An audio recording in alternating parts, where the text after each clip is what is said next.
So here's just showing the lightning that goes down, that this is what they want. They want to open and stabilize the portals, and they want to be able to get some of frequency or some type of electricity to go down through here to connect these planets again in harmony. I just had a thought on that. Anthony, isn't that connected, that symbol there, connected in circuitry or something? The zigzagging, is that like ohms or resistance or something in circuit boards or something? It just jumped out at me. I'm not really sure. I've seen it somewhere. Yeah, I'm not sure which schematic that refers to, but it sure makes sense to me from an electric universe model standpoint that they would be trying to reconnect all of the planets.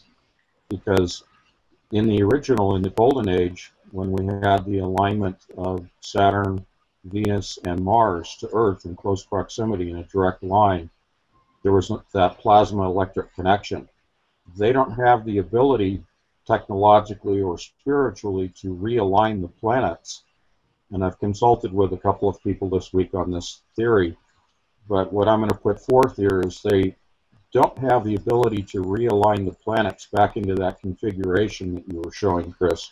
However, they do have the technology to recreate the electrical pathways, thus recreating that symbol that you just showed as a schematic. So that's our premise that we've been working off of, looking at Ceres, the points on Ceres, the Dawn mission, and all those things. They they're getting their alignments down and measuring them and things like that. That's correct, and that's where the adiabatic quantum computer comes into play to predicting that alignment in terms of time and geometry, and also being able to establish and maintain the portals. And if you want to go back to that schematic, to that graphic again of the lightning pathway, Chris, yeah.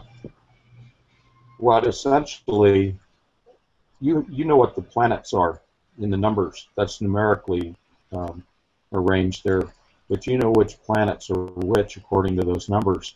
But that is essentially what CERN is going to do, is create that plasma conduit by connecting each of those planets in series.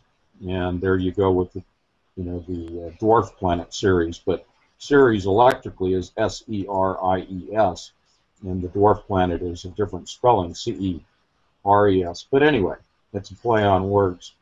But I think this is something that I really would like people to highlight from a physics standpoint, as well as the spiritual, as well as the mythological, is this is the key to CERN right here, in my opinion.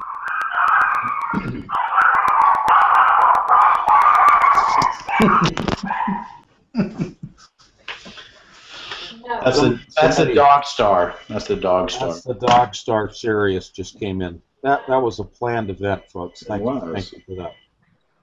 But I think that if people will keep this image in their mind as they're trying to put together all the pieces of the physics and the mythological and the spiritual, this is really revealing the hidden agenda at CERN right here. Chris, you've nailed it again. Yeah, that's amazing. This really is the picture of what we're kind of trying to describe with the physics of CERN and the objective. And the 369 aspect that Chris has been focusing on, or that's the key, as Tesla or somebody said, I believe. Was that Tesla? Yep. The 369 there? If you understand the relationships and significance of 369, then you hold the key to the universe. And the accurate model of the universe is the electric model, not the gravitational. And what we know in school from physics and basic science is based on or upon the gravitational model. That's the false model that's been put forth. The real model is all about electricity. And there it is right there. Isn't it amazing that education, I mean, I'm being a little bit, but it's basically misdirection for the uninformed, or the non, what do they call, what's their term that they like to use, the non-elite, I guess. Right. it's all misdirection, and it's just atrocious to contemplate people's lives being misdirected intentionally, and it really just peeves you when you think of it. And that goes to where people who are presented information like this, who don't have the awareness of what has been hidden, and we're only scratching the surface, the three of us here, but let's take, quote, the average person out there. When presented information like this, typically they want to disavow it, they want to shut it down, they want to say that it's just mythological, it has no application to the present time. And there is the proof that the deception through the education system has been successful through multiple generations. And that's why we have such a tough time struggling with the average person on the street to, quote, awaken them, is because they want to go back to their norm. They want to stay in their paradigm because that's comfortable, that's familiar, and that's safe. But when you try to change that paradigm for them, understandably, this is not a piece of judgment or proclamation of judgment against anyone. It's simply a rational observation of how people do not want to move out of their comfort zone and look at a different paradigm because it rattles their cage. They become fearful first, and then they reject it. And if they do not intellectually have an open mind, they shut it down and they go back into their box. And that's what the powers that be want. Right. They want a two-class system, a system of the illuminated with this knowledge who are intellectually aware, and a larger subclass of serf slaves who do not know what is really going on in the world, what the reality is. And our mission is to scratch the surface and reveal what the reality is.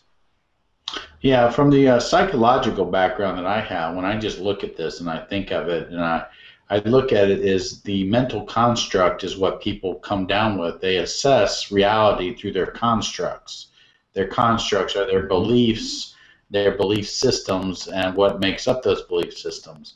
The problem with education is that they purposely attack the critical thinking aspect of education. This is why the kids have been disarmed, because they can't assess their construct. They're spoon-fed propaganda, which is a false reality, which is an irrational construct of the elite, but they can't assess it to come up to say that is a false belief or that's a false construct. Yes. And I reject it, and I assessed it, and based on real information, now I choose to believe this as the accurate thing. And that's the awakening process in a general concept. Yeah, again, to summarize what you said and to encapsulate it, most people have a lack of critical thinking skills. They do not have, they're in a passive mindset. They do not have that ability to, or the desire to think analytically and to dissect and to research and to, as we like to say, go down the rabbit holes. Most people will stop at the door. They won't unlock it and go in. Yeah, because the gatekeepers are saying that's a conspiracy theory, which makes the switch flip on to say, ooh, that's naughty or that's bad, and I don't want to be a tin hat. You get this construct, a tin hat wearing crazy person, when they say conspiracy theory. It's an image that's been built and inserted in people's minds. So it says, don't question. Don't question, or you're wearing a tin hat. Go along with Bill O'Reilly and every stupid thing he says, you know. So that's... Now, in your world of psychology, and we'll let Chris get back in here real quick, but in your world of psychology and your counseling that you do, you've heard the word or the phrase trigger words. Mm-hmm. And when you place the words conspiracy theorist, that label on someone, that's a trigger. Yep. For the person who then says, oh, okay, I know everything about that person that you just labeled a conspiracy theorist. I know what they think, I know what they believe. They're complete idiots. They're kooks. They're wackos. Right. And that's a example of how people are triggered by words to then shut down. Right. These are the what I call constructs. It's a term that's loaded with lots of beliefs underneath it. It's like a file in a computer. And so when you say conspiracy theorists, then you have a bunch of files or terms underneath that title that downloads in people's minds instantly. Right. So they've been taught to this word means run away. Yep. Or flip the channel. Yep. And what they're doing is they are stepping away from critical thinking. They're going, just drink the Kool-Aid. You got your Jim Jones Kool-Aid. Just keep drinking it and go back to watching whatever you're watching, you know. And now we're back to Chris.